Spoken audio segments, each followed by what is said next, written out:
The Eight of Cups is about walking away from things that no longer serve you. Stay tuned and learn how to interpret this ominous-looking card when it shows up in a reading. Hi everybody, I'm Sue Allen Clayton. Welcome to my channel where we'll be learning the tarot deck one card at a time. Today's video is about the Eight of Cups. This video will begin with a short description of the card. Next, I'll briefly explain what the card means when it appears in a reading. Then we'll talk about what each element symbolizes and what the card means when it shows up in both the upright and reversed position in a reading. I'll share some examples from my life so you can relate the card to a real-world situation. And stay tuned until the end and I'll give you several questions to help you connect with the card.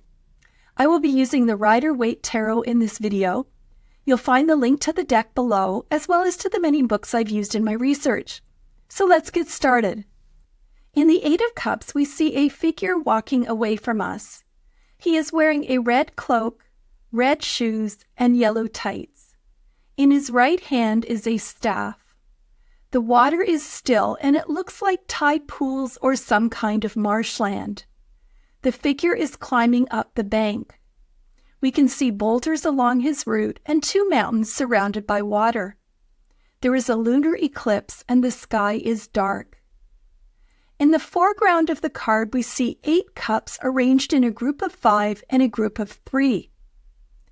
When this card appears in a reading, it means that you are moving on by walking away, withdrawing, or leaving behind things that no longer serve you.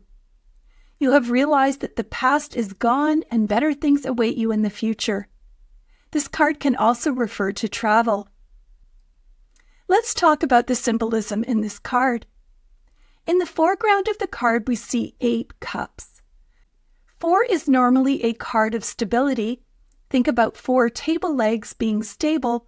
So you would expect the Eight of Cups to be arranged in 2 groups of 4 and to present a stable situation. That is definitely not the case in this card. Pam Richards, in her book Understanding Tarot, points out that the cups are arranged into 2 groups. There is a group of 5, which can be seen either as the 5 cups at the bottom of the page or the 5 cups on the left. There is a group of 3 that can be viewed as either the 3 cups on the top or the 3 cups to the right. The 3 cups can represent the joy in his life, as seen by the dancing in the 3 of Cups card, and the 5 can represent profound sadness, as shown in the 5 of Cups card. The spacing between the top cups is interesting.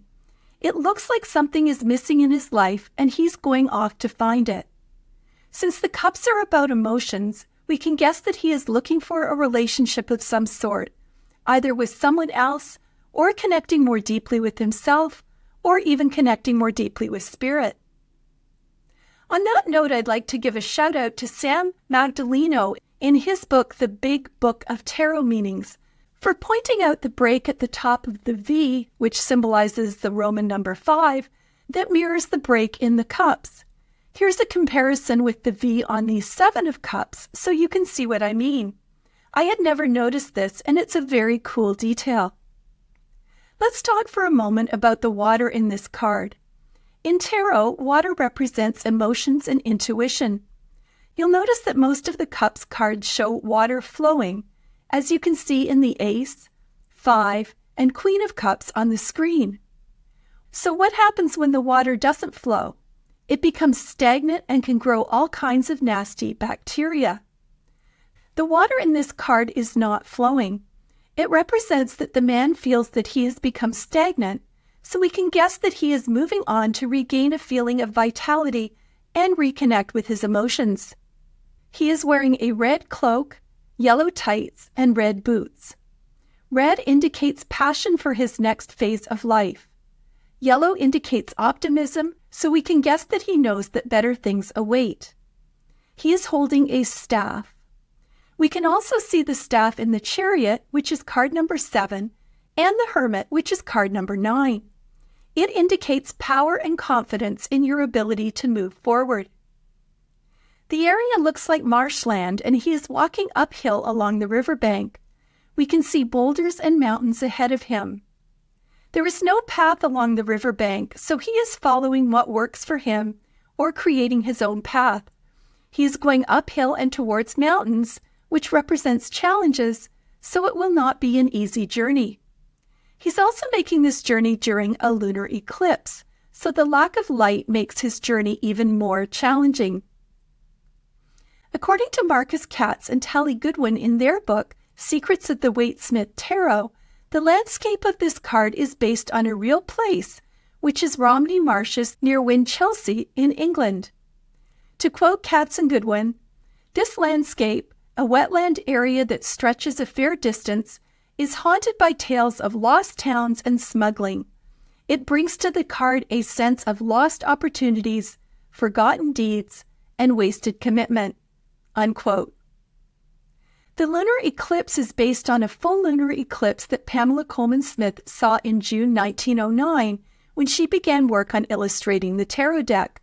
On that date, she was staying in Tenterton, where she had a great view of the eclipse. The sky is dark blue. Despite the color, we know that the moon is covered, so it is a pitch black night in which much is hidden. When the Eight of Cups appears in an upright position, it could symbolize that you are leaving behind things in your life that are no longer serving you, that a part of your life has ended, that you are disappointed, your life has not turned out how you hoped, that you feel like something is missing in your life and you are determined to find it. You might be chasing a dream, that it is time to get out of your comfort zone, that you realize that it is time to move on. You are abandoning what you thought would make you happy, as represented by the contents of the cups. However, you are not happy and you are walking away. The Eight of Cups can signify that you are starting on a personal journey of discovery. You are honoring your intuition. You've decided to move on, chase a dream, or to seek emotional or spiritual fulfillment. That you are seeking greener pastures and there are better days in your future. And finally, this card can represent travel. However, it seems to me that it represents a solemn and solitary trip rather than something like a Disney cruise. Here's an example from my life about the Eight of Cups in an upright position, and it's about giving up my career in accounting. I've touched on this in a previous video, but it is the best example I can come up with from my own life. I grew up in Canada. I loved to write and desperately wanted to be a writer. However, I was heavily discouraged because nobody thought I could be successful. I ended up getting a very practical business degree in accounting and additional education to become a certified management accountant, which is roughly equivalent to a CPA in the United States. I worked as an accountant for several years and even taught accounting at college. Then my husband got transferred to the United States. To work as an accountant, I needed to recertify, and I also needed to learn the IRS tax code, which I had zero desire to do. So I walked away from my lucrative but unfulfilling career in accounting. Like the person in this card, I set out to find my passion. It ended up that I was able to combine my knowledge of business with my love of writing and had a pretty good career as a business writer. Most writers were very artsy and pretty clueless about business, so I had a great niche working for business magazines because I was knowledgeable enough to interview the CEOs without being intimidated. So, like the person in the Eight of Cups, I found something fulfilling. When the Eight of Cups appears in a reversed position, it can signify that you are clinging to the past and unable to let go and move forward. That you've stayed too long in your current situation, that you are feeling stuck, sluggish, or lazy, that you want to move on but you don't know where you should go, that it's time to give your situation a second chance, that things aren't as bad as you think, and it can represent delays or other problems with travel. Here's an example of the reversed Eight of Cups from my life. This example was not true for me, but I've seen it in a lot of mothers who have been very invested in their children. And then the little darlings grow up and they don't know what to do next. This was particularly challenging for my friends who, like me, homeschooled their kids and functioned as both parents and teachers, So our lives were truly all about the children. So it does leave a big hole in your life when you lose your role as parent and at the same time, your job as a teacher and also your community of homeschooling families all go away at once. I have known women who continue to have babies to delay the empty nester stage as long as possible. And by the time the youngest kids are starting to grow up, the older kids are having babies and they slide into the role of being grandparents. For most of the rest of my friends, including me, it was a tough time and required some serious soul searching to figure out the next step in life. I'm happy to report that all of my homeschooling buddies moved forward into new careers that ranged from real estate to entrepreneurship to writing, and even a social worker who now works at a hospice. Here are some questions to help you connect with the Eight of Cups. Number 1, is there a time in your life when you walked away from something or someone that was not fulfilling? What gave you the courage to do so? Number 2, where in your life are you feeling stuck or stagnant? Number 3, is there a part of your current life now that you need to walk away from? Number 4, how can you get out of your comfort zone? And number 5, are there any parts of your life that deserve a second chance before you decide to walk away? So I hope this video gave you some insight into the Eight of Cups. And please join me for the next video, which is the Nine of Cups.